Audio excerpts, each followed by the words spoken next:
حضرت مولا علی شیر خدا کی محبت، ان کا نام آئے تو دل ٹھنڈا ہو جائے، آنکھوں میں روشنی آئے، چہرہ روشن ہو جائے، تو مانا یہ ہے کہ ایمان مضبوط ہے دل میں۔ اور اگر بندہ کمزور ہونے لگ جائے، اگر اس کی کیفیات کوئی اور رنگ پیش کرے، تو مانا یہ ہے کہ ایمان سینے میں مضبوط نہیں ہے۔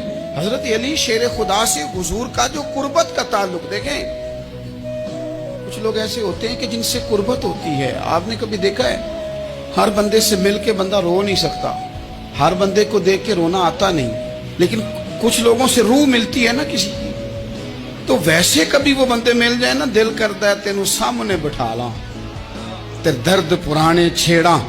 کچھ لوگ ایسے ہوتے ہیں جن کے ساتھ حضور تشریف فرما ہے، حضرت علی شیر خدا کہیں گئے ہوئے ہیں، تو محبوب کیا فرماتے ہیں؟ فرماتے ہیں اللہ اس وقت تک میرے پاس حضرت اسرائیل کو نہ بھیجنا جب تک میں علی سے ملاقات نہ کر لوں۔ دعائیں ہو رہی ہیں کہ میری جب تک ملاقات نہ ہو جائے، میرا جانے کا وقت نہ آئے۔ مشکات میں حدیث موجود ہے۔ تو سرور کائنات علیہ السلام کا جو ان کے ساتھ قربت ہے، حضور کا جو ان سے پیار ہے،